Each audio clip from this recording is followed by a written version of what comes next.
wasn't planning on to start watching 26 players until after the NFL draft, but I think with Nico Amaleva not decommitting, leaving, or getting kicked out of Tennessee, I think it's a good opportunity to kind of watch Faizon here. I was going to wait. He was going to be the first kid I watched right after the draft, literally probably the Sunday.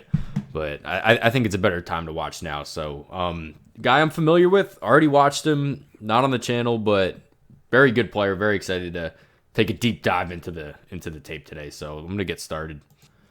He didn't make an entire compilation of his senior year tape or his junior year tape, so we're going to have to watch the games individually. So if it's a bit choppy, that's why. See, it was raining like all hell this first game, so we're gonna make do with what we have, and then after that, we're gonna fill in with his junior or sophomore year tape. But I'll make sure I keep y'all updated on what year we're watching.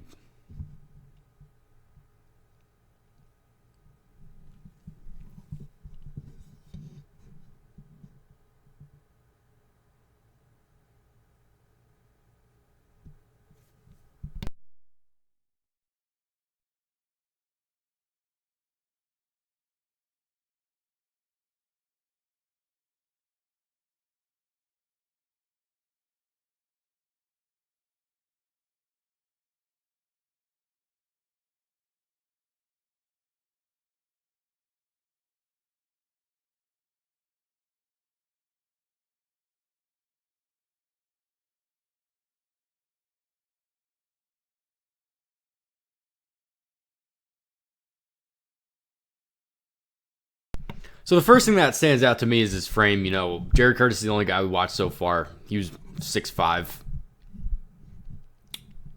Faizon, I don't know how to say his name. If y'all can correct me, I'd appreciate it, because expect this is a guy we're going to be talking about for hopefully, into the NFL. But 6'3.5", I think 200 pounds. Very, very, very sturdy frame. He honestly looks bigger than 6'3.5". Very good athlete. Want to see how the arm looks now, and I think it's checked out so far, but these are the throws that get me more excited than the the 40, 50-yard bombs, just because games made up more of these seam throws, more of these just a cock shot, whole lot of flame on that one, a whole lot of velo. So we didn't have a whole lot of junior year highlights. We're going to have to deal with the sophomore, which is fine. He was already committed to Tennessee as a sophomore, so I think we're going to see a whole lot. He's been committed since the summer of 24, so after his sophomore season. You can definitely tell he bulked up between the sophomore and junior season. He looks a lot skinnier here, but we're going backwards.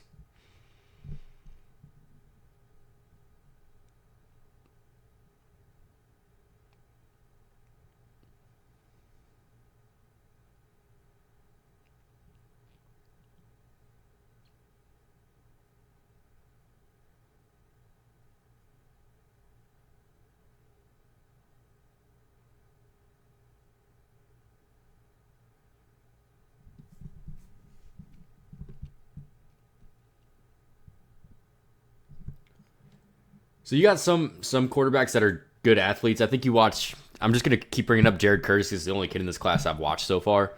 Good athlete, but outrunning a lot of kids that I think, hate to say it, are lower talent level, which is all right.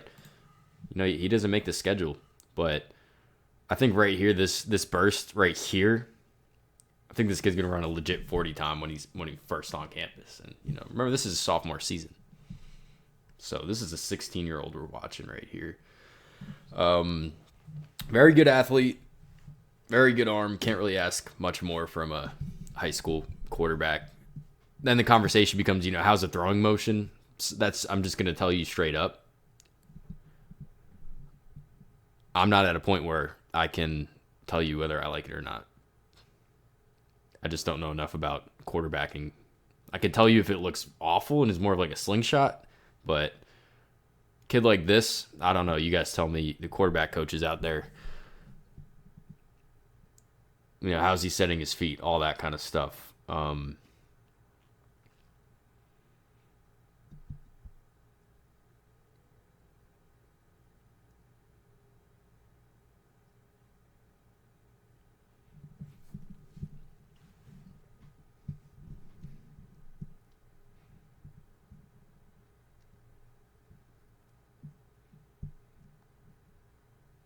Very interested to see how much this kid's going to get paid by whatever school he ends up at, too. Don't know if he ends up at Tennessee. Very, very long process.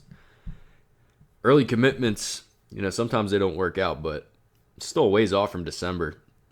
However, Tennessee's got more NIL money with Nico leaving that they can throw his way, but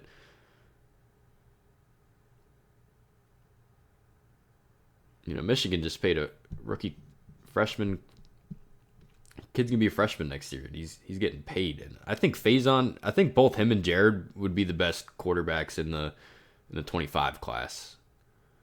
And it's a good class. I like Keelan Russell specifically a whole lot. Duncanville kid that's at Alabama, he's got a shot to start. I just think the athletic upside, the arm side with this kid specifically,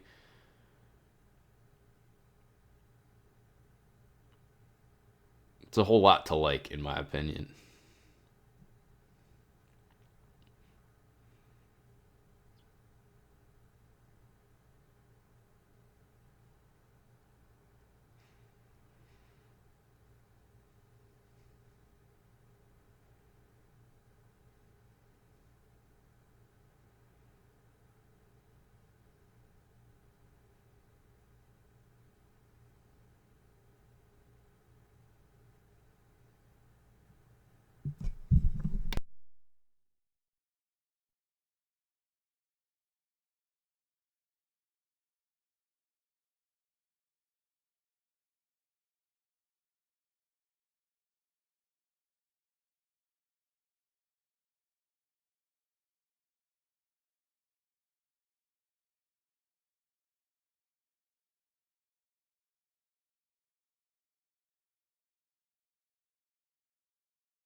So just gonna give my final thoughts on him here. Easy 6 on the arm, on the frame, 6 on the arm strength, 6 on the athleticism. This other stuff I don't really know how to grade. It's just a highlight tape, high school kid highlight tape. He's grading out to the same as Jared Curtis. I think Brandon, kid we just watched, Tennessee commit, is a bit more athletic than Curtis, but I think Jared Curtis has a better arm. But we've only watched Jared Curtis' sophomore season, to be fair to him. I don't know where this junior year tape is, but it's out there somewhere, supposedly. I don't even know if he actually played football last year. But seriously, though, I appreciate y'all watching. This kid's a very good prospect. You guys let me know what you think. Any other kids you want me to watch? I'm not going to watch any more high school players, most likely until after the draft. But until then, I'm going to be a bit more systematic with the way I do it this season. If you watched me last year, I just kind of did it like ad hoc, just whenever I felt like it. I think I'm going to try to watch a lot of these top prospects junior years now, think about them over the summer, and then throughout the season leading up to signing day, watch their senior year tapes. And I'm going to do a better job of announcing, what tape we're watching, because a lot of people were confused because I didn't do that. So that's on me. That's on me. A lot of people get in my comments and be like, "Oh, this is his sophomore season." I'll be like, "I know. I just never announced that." But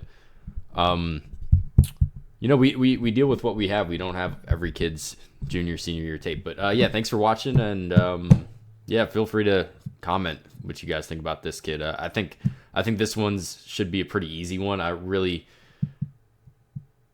don't see any holes in his game right now, and I think the conversation is going to be less about, is he a D1 quarterback, is he an SEC quarterback, but how much is he worth? And I think he's going to get a pretty fat NIL check when it's time for him to get paid. But yeah, thanks for watching.